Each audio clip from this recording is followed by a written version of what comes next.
When we are going to assess the state of the nation, it is first of all important that we recall the journey of the country from what it was in the past and where it is now and where it is heading to the future. Nigeria is a country of about 220 million people, going by the current estimate.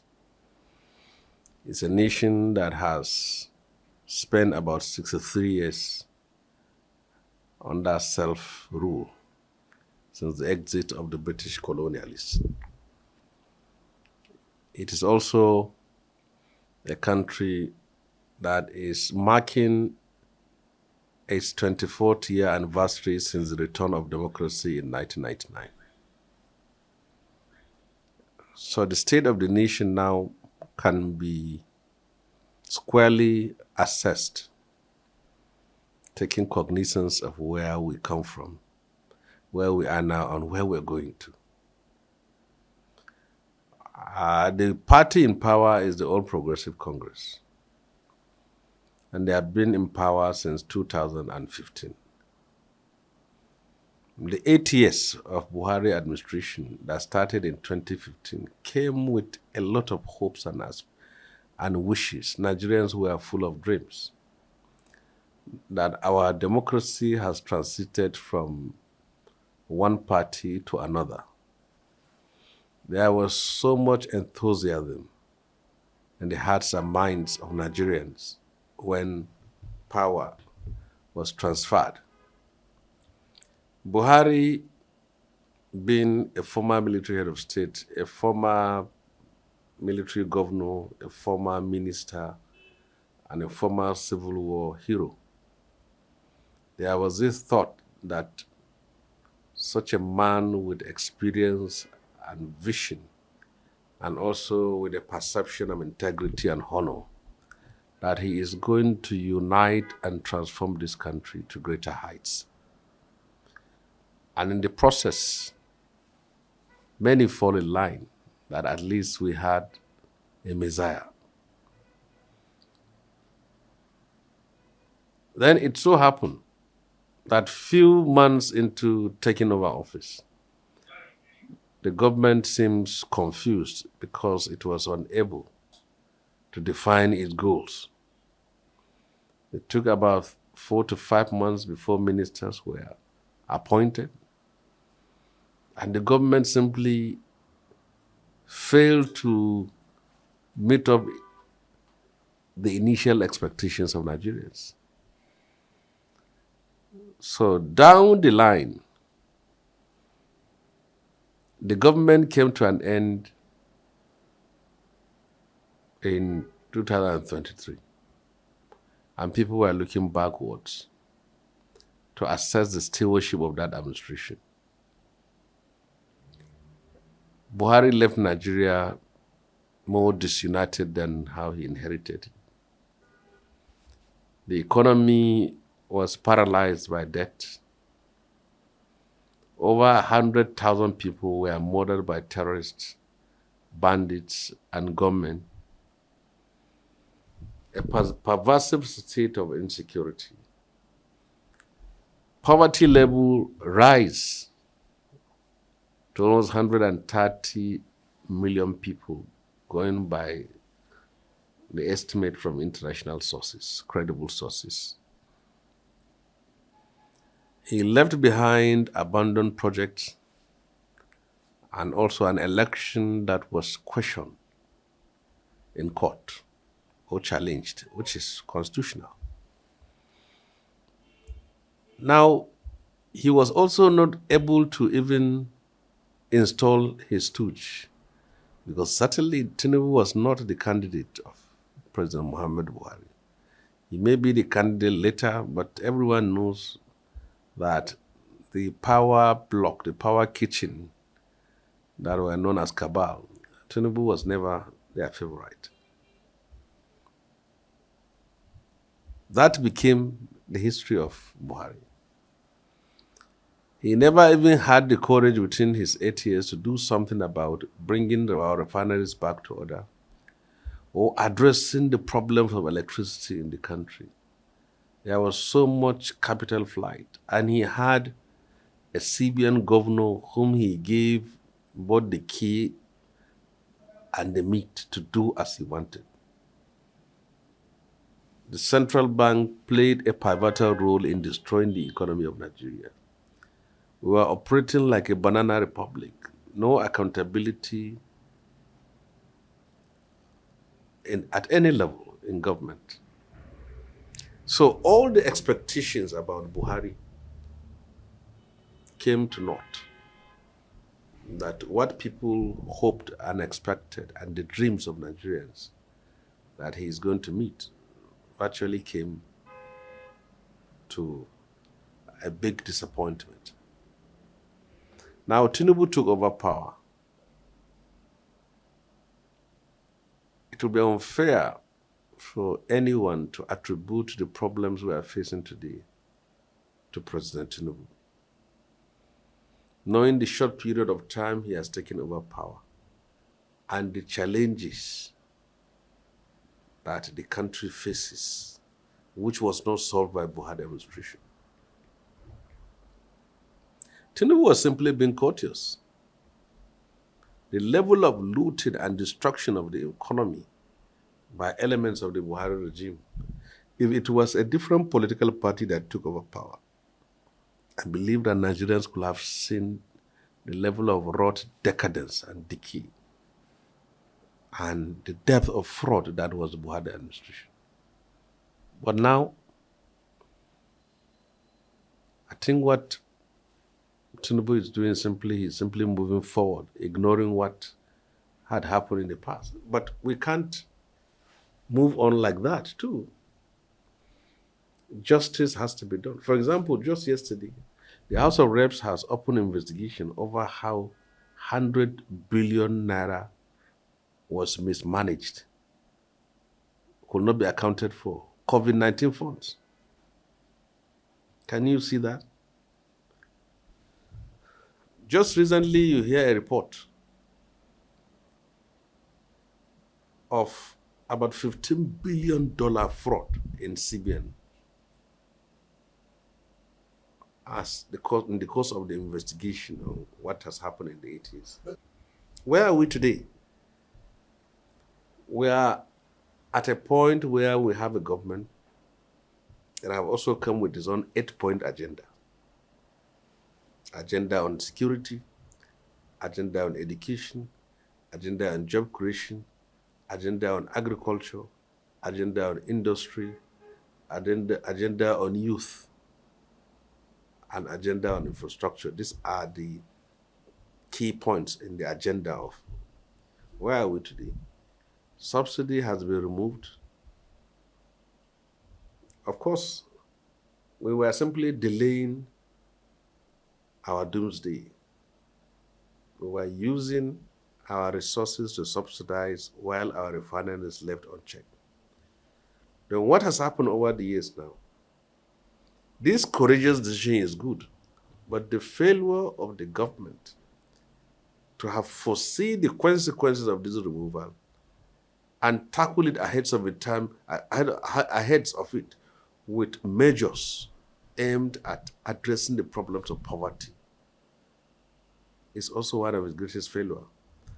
And insecurity in parts of our country, in Kaduna, in Niger, in Zamfara and Katsina State, are also being experienced.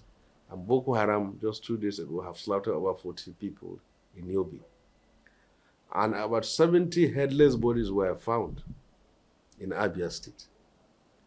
So, you see, the government is now facing the reality of its own time, which I believe we can fairly assess it once it has closed 6 months in office. But for now, we can see that they are facing some unexpected challenges, and we hope that based on his experience and promises and pledges, because he has always said that I know the job is tough, and I'm here to address it, and I have no complaints to make against any person. That is reassuring.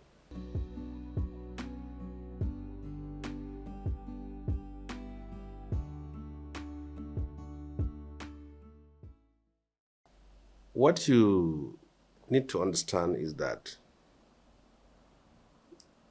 democracy is structured in a way that there is delegation of responsibility.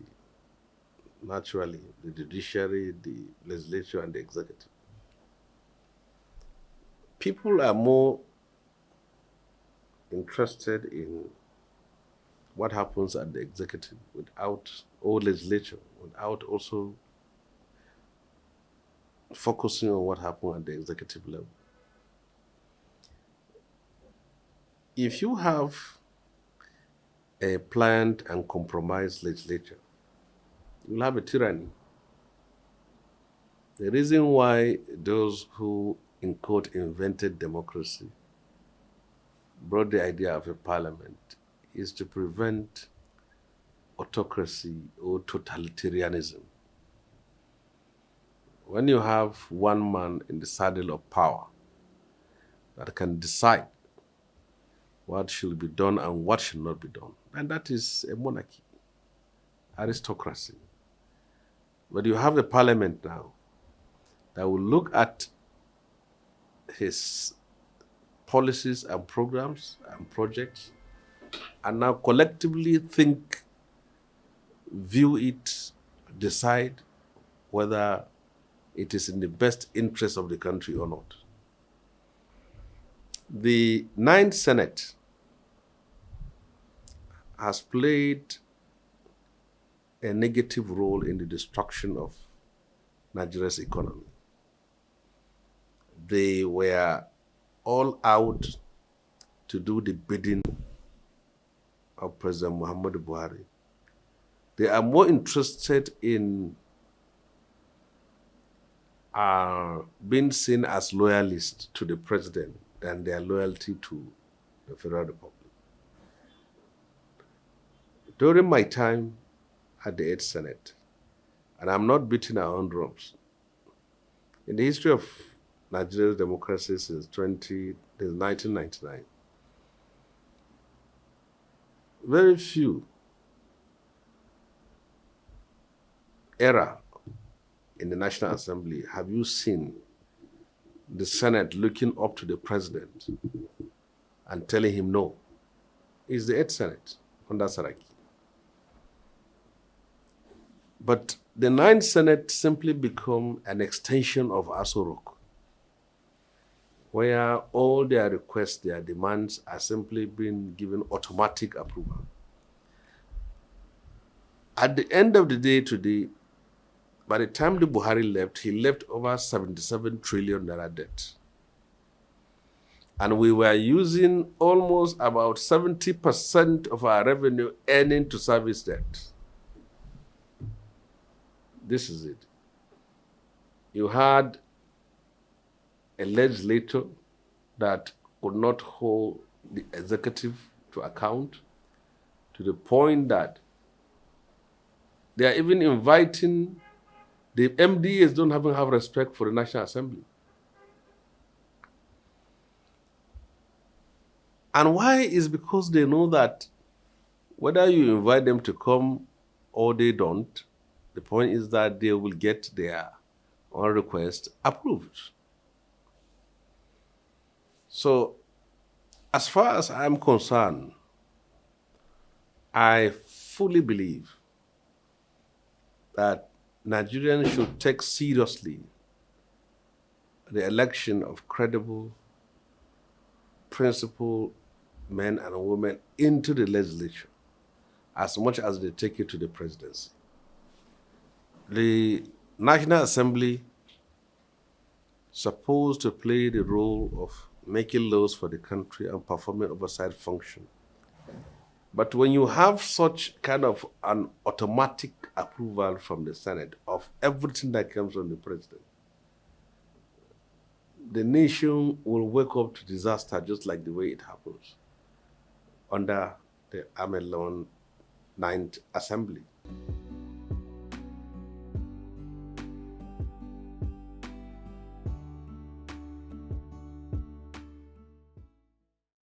People have been calling for reforms that will specifically focus on cutting the cost of governance. It is not simply about what happened or what is done at the legislative level that will cost the cost of governance, but it has to be done across board. If the president can have 5 billion naira yacht, the legislators too are asking for SUVs, almost at that exorbitant rate. So if you look at it, it's in the culture of National Assembly, it's a tradition that when legislators come into office, they are provided official vehicles. But official vehicles,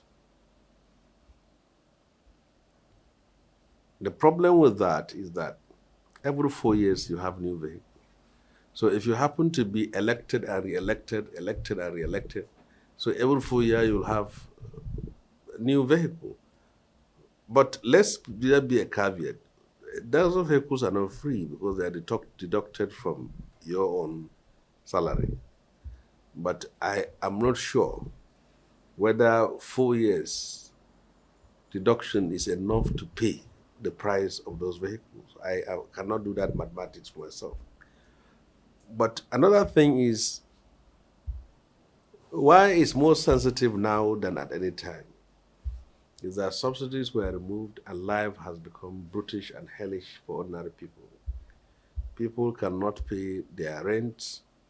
People cannot find it difficult to pay the tuition fees of their children. The prices of foodstuffs have skyrocketed.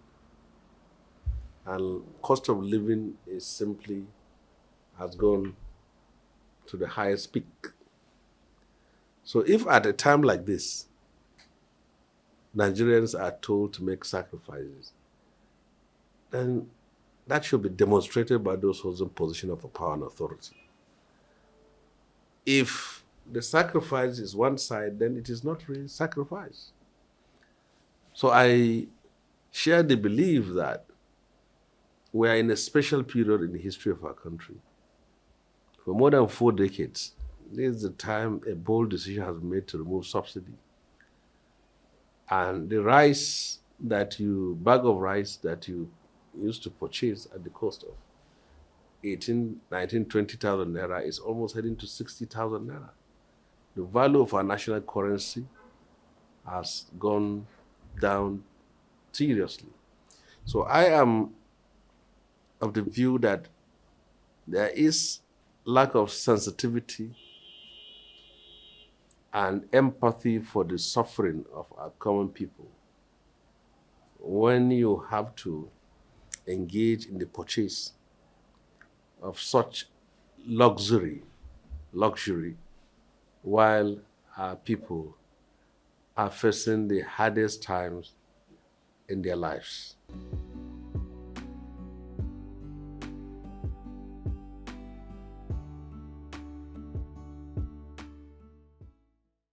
The insecurity prevailing in the country is as a result of a number of factors.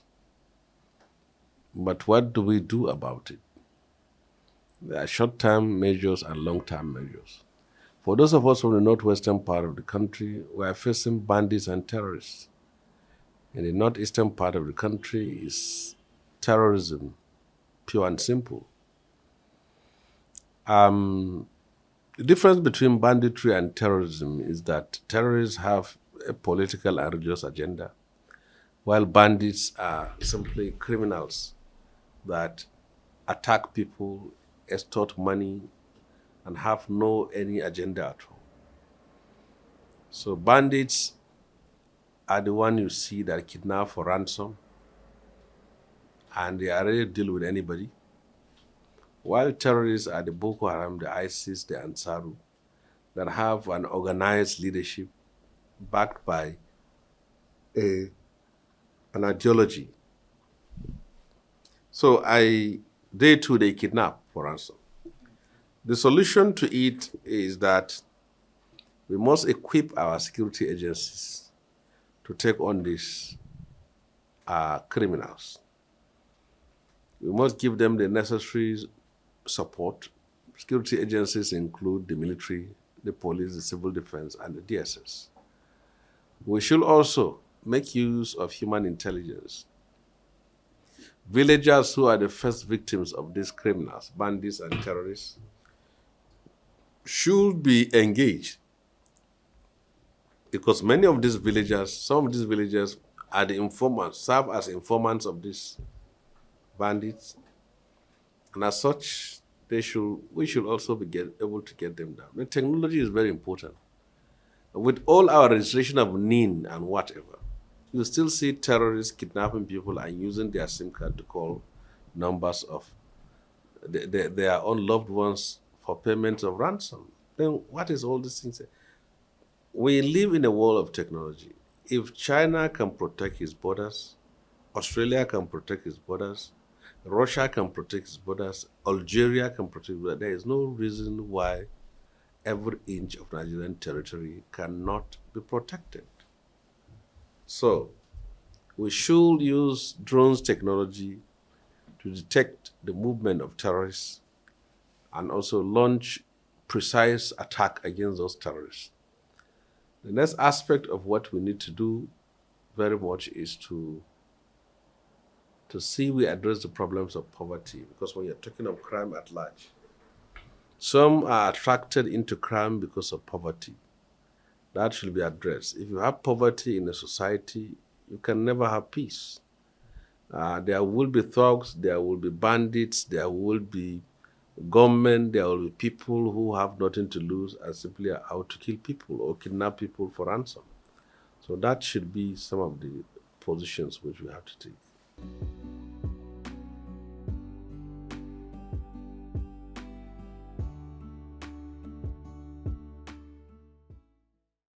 I'm not President Tinubu, but my own views is this. I have been in the struggle for freedom of justice for the most part of my life. And in the first part of our struggle, I have suffered arrest, detention, and imprisonment. And I've also stayed long years in prison, not just as an awaiting trial, but someone who was taken to a military tribunal, sentenced and also served about 4 years in prison.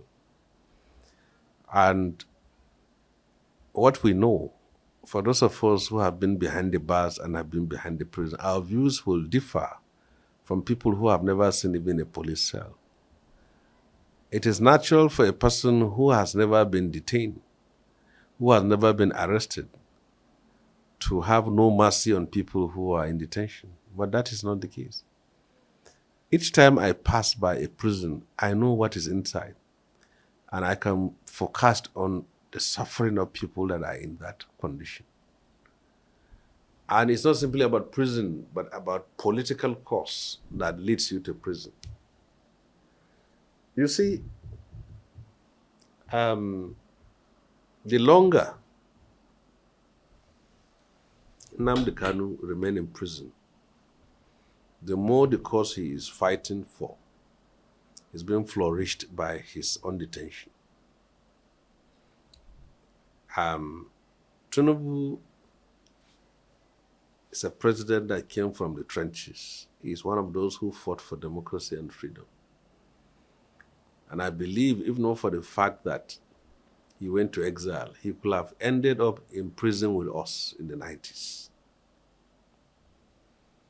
Then someone of his own stature cannot be lectured about democracy or human rights, because we are all in the trenches fighting. So my expectation is that the problem cannot be solved by keeping the leader of the struggle perpetually in prison. You don't solve the problem. You can only solve the problem if you discuss the problem. For the period which Nnamdi Kanu has remained in jail, it is enough period to solve the issues which he has raised and to make the issues which he has raised irrelevant. You can't keep a person indefinitely in prison and thinking that problems cannot be solved. The issues he has risen are fundamental to the unity, prosperity, and progress of Nigeria. Let's look at them. They are the ones that are not practicable. We keep them aside. Who was Nnamdi Kanu? He was someone who at first believed in Nigeria. He believed in the unity of this country. And I've seen some videos and photographs, whether they are true or not, at a certain point of his life, was even championing Nigerianness outside of Nigeria.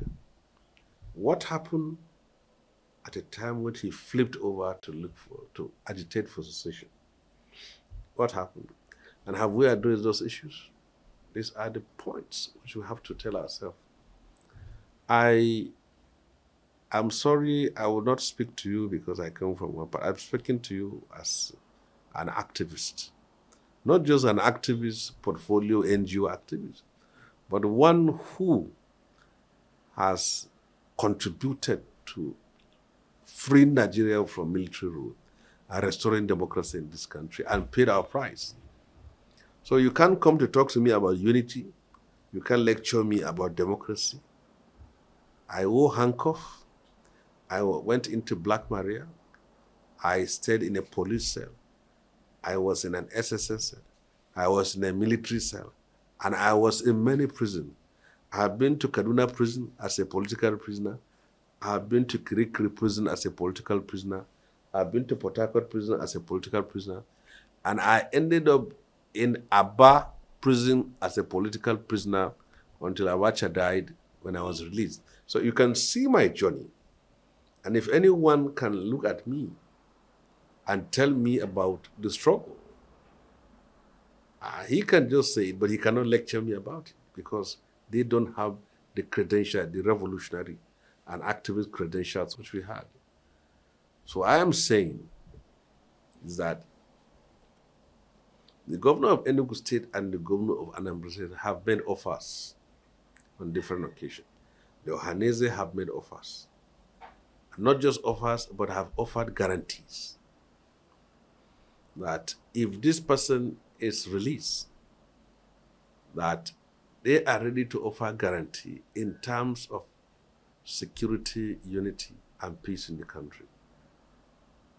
What I will not accept is the disembarkment of Nigeria, dismemberment of Nigeria. I will not accept that.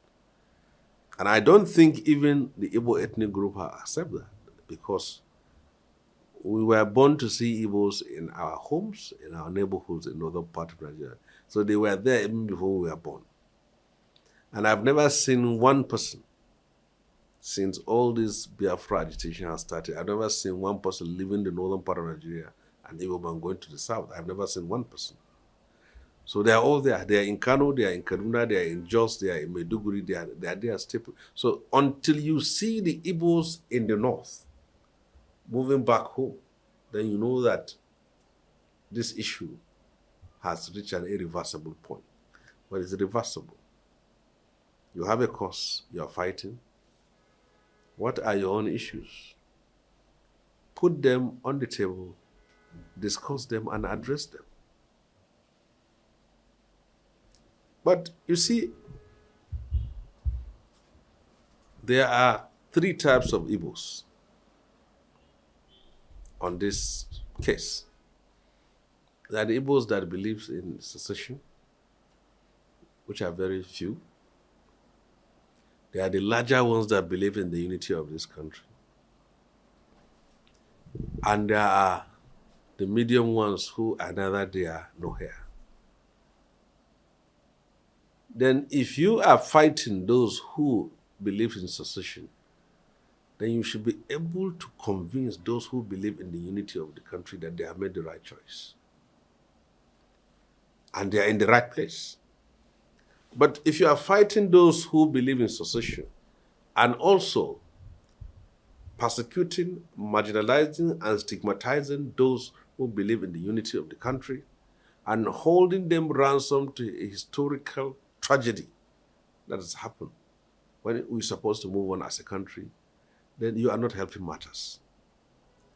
So as far as I'm concerned, I believe that what should be done about Nnamdi Kanu is that the president should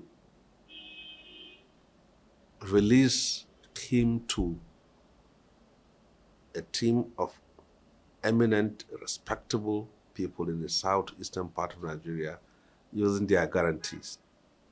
The governors of the southeast, the Ohaneze Indibo, the professionals from the southeast should serve as a guarantor for peace. And then having that, the issues which they have all raised about the southeast should be addressed. There was the same issue in the south part of Nigeria at Niger Delta. They pick up arms, they destroyed pipelines, they killed people, they unleashed violence and mayhem on people. But it was solved by a certain of Ministry of Niger Delta Development Commission, with an amnesty program by President. So that problem was solved. How do you imagine if that problem could have been solved? Keeping Tampono, Asarido Kubo, and others indefinitely in prison. How could that problem have been solved? They couldn't have been solved. So that problem was addressed through intellectual intervention and using the tools that will address the problems on the ground and not indefinite detention. So I believe that similar position should be taken to address the problem and allow him to have his own liberty. But I cannot sit down as a former political prisoner to support an indefinite detention of any person on the ground that releasing him will bring down. Even Boko Haram were not able to bring down Nigeria and ISIS. And can you compare the violence of Boko Haram with that of IPO? How many people Boko Haram have slaughtered in Nigeria today? Have they been able to obtain Nigeria? They couldn't. But at a certain point, you keep on keeping someone in detention, you are simply flourishing his ideals and ideas.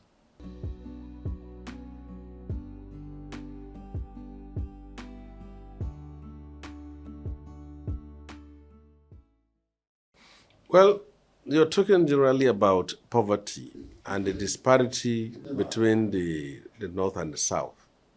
Well, this is something that has started as long as our own history as a country. When the colonialists came, they introduced Western education. But it was easier for the South to accept it because the colonialists are Christians. And they were able to sell both the education and religion to the southern part of Nigeria. But the North is predominantly Muslim. And when you are bringing education, you are also bringing culture and ideas. So the thinking of the North at that time is that if people embrace Western education, they are bound to pollute their religion and at the same time embrace the white man religion. So that became a point. And now the hesitation to embrace Western education while the South has gone far. But it's not an excuse because over the years that the North has been in power, supposed to be an opportunity to bridge that gap, but it was not done. You can see what is done in Kano now, where the government of Kano is taking about thousands of young people in Kano to study abroad. That was the legacy of Sardauna of Sokoto at that time when he was trying to catch up with southern part of Nigeria. But we failed to close the gap. And now even the gap seems to even be widening with the statistics on the out of school children that we have. On industrialization, it's still the same thing. There are more industries in the south than you have in the north. So the north has not used its political power to address the problem of poverty and illiteracy in the region. And that is more of a problem. But it's only on the basis that all parts of the country are educated and are economically sound that everyone can live in peace. If you have poverty on one side and wealth on the other side, those in wealth can never be in peace. Look at where this Boko Haram and ISIS problem has started. It's becoming a cancer for the whole problem. It's like having a snake in one room in the house. So not all parts of the house will not be at peace if they are conscious that in one of the rooms there's a snake. So this is what happens. So to me, I believe that northern governors, northern political leaders need to sit down and do peer review and look at how many years have the North been lagging behind the South, and how can we bridge these years, and by what policy and program. Because there are also areas where the North, far ahead of the South, like in agriculture, maybe by the blessing of our lands in our own part of the country, we have more than enough land, and our farmers are feeding the country. And also we have, other than oil, there are other natural resources. The gold, the silver, the diamond, the uranium, and whatever. We have it in northern part of Nigeria. So look at where we also have an edge and see how that can be advanced. So I think for now it's in the interest of unity of this country that such gaps is closed.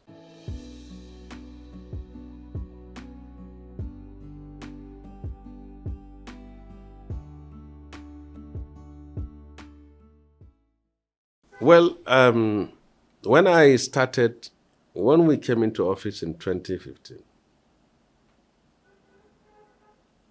I can tell you that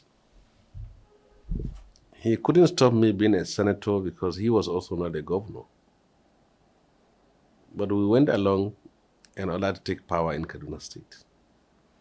And the moment he became a governor, he became so arrogant and targeted me and some few others as enemies because he started unleashing anti-people's programs in the names of reforms, sacking thousands of people out of their job, imposing unnecessary taxes, and piling up debt for the state. There's virtually no accountability in Kaduna State. He took public property and sold it to people whom we don't know. Took public companies and sold it to people we don't know.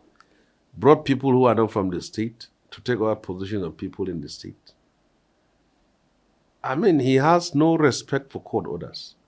He was simply an emperor. One can decide on what to do.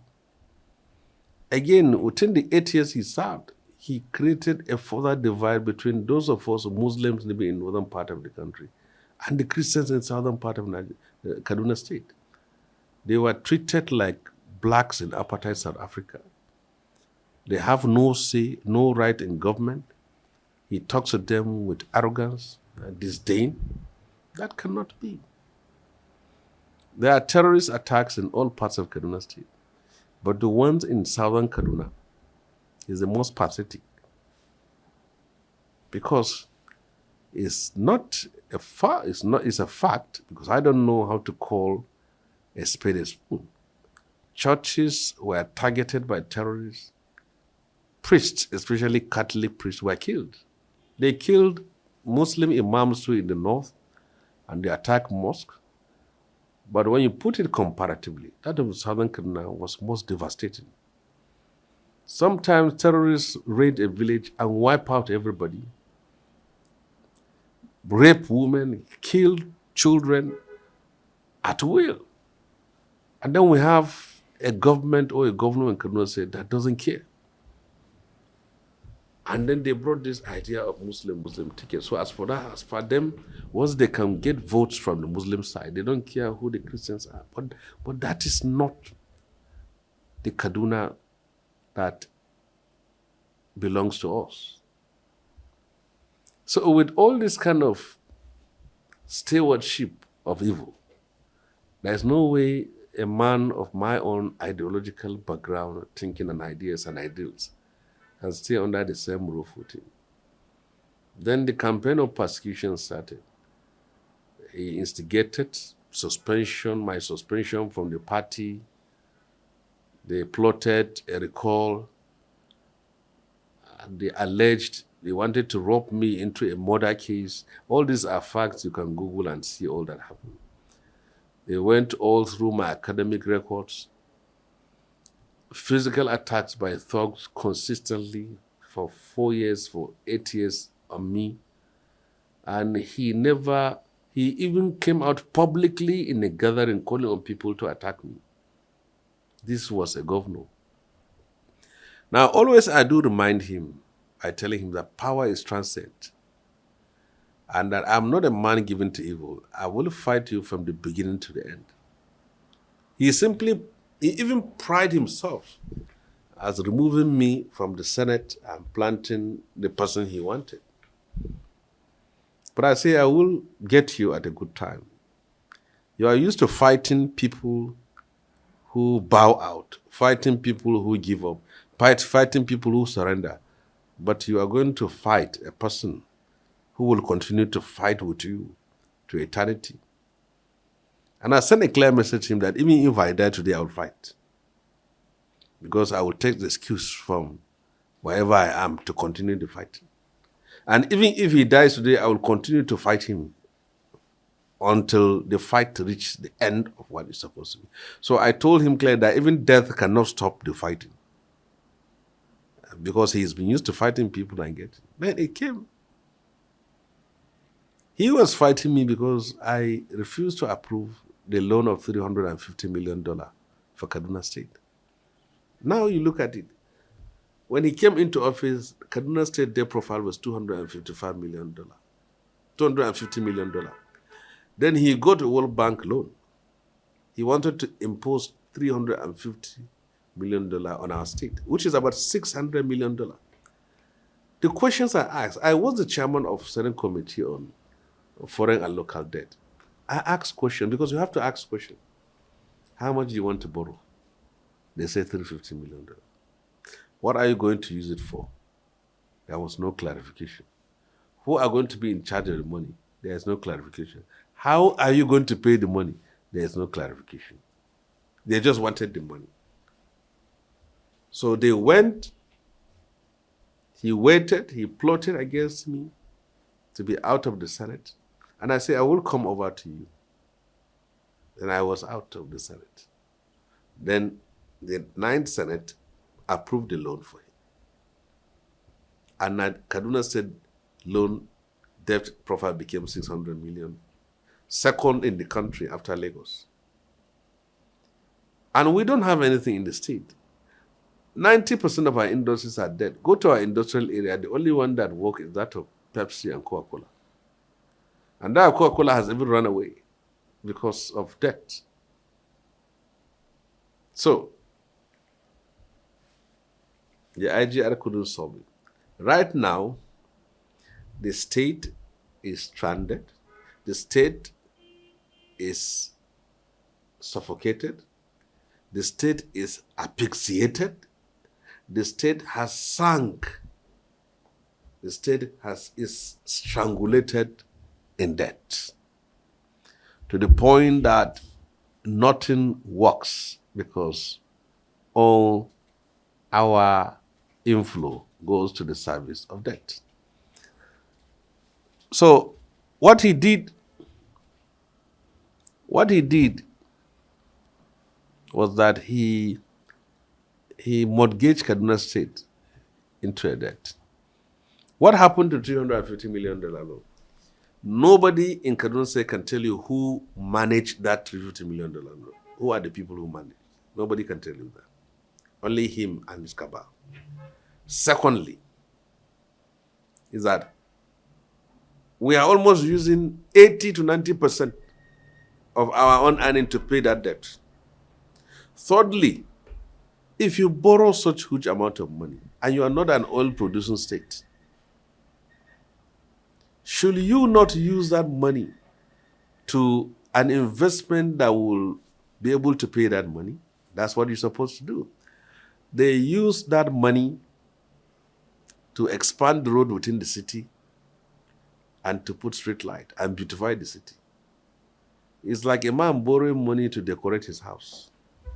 How do you pay that money? You borrowed money and buy sofa, borrowed money and change fridge, borrowed money and change AC, borrowed money and paint, borrowed money and buy new fridge and cooker. How do you pay? You are not borrowing money to invest in industry and agriculture or money activities. Then the moment of truth is now. We are now in the time of reckoning. We have borrowed the money and we have a beautiful city and there is no money to pay back. So this is where we had problem with him. And now he wanted to be minister under Tinubu. I see it's not possible. And I have to remind the president and remind the government, I'm not of the APC, but I have to tell them, I have to caution them. Will you give a minister to a man who pride himself of fighting Eradua and Eradua has died? Will you give such a minister? You say you like El-Rufai. Okay. Did you hear what he said? It's there. What I said is all on. Did you hear what he said? He said Eradua fought him, that he helped Eradua to become president. Eradua fought him, and Eradua died. So will a Tinubu now appoint an El-Rufai that said that about Eradua? That's one. Secondly, for a divisive figure who has persecuted the people of Southern Kano for their own political choices and just belief, will you bring such kind of person in a country where you have been accused of having a religious agenda, Islamic agenda? Will you be able to do that? The third aspect of it is that the man has no track record of respect for rule of law. All the court orders given, whether he was an FCT minister or a governor of Kaduna State, he never respected. Don't retrench. The court will say don't, he will retrench. Employ, he will not employ.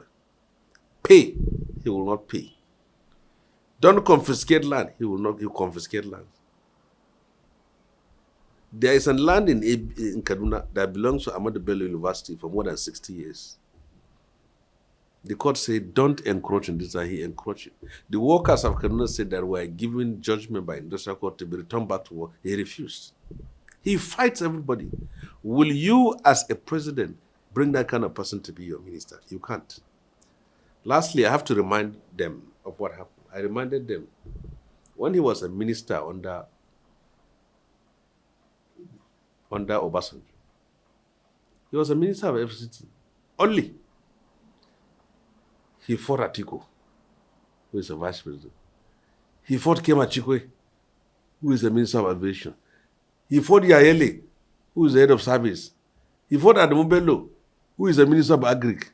So I said, do you want to bring that person with that track record into government? I say, if El-Rufai goes into Tinubu's government, he will first fight Shetima, fight Ribadu, fight everybody, fight. And all the fight is to position himself.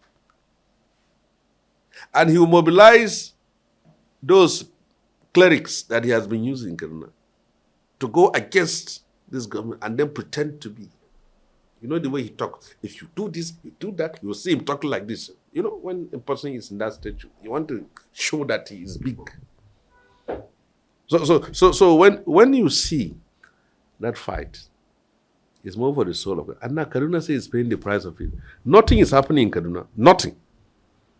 Because he has left abandoned project and the state is highly indebted. We are now the silver medalists in debt. after Lagos.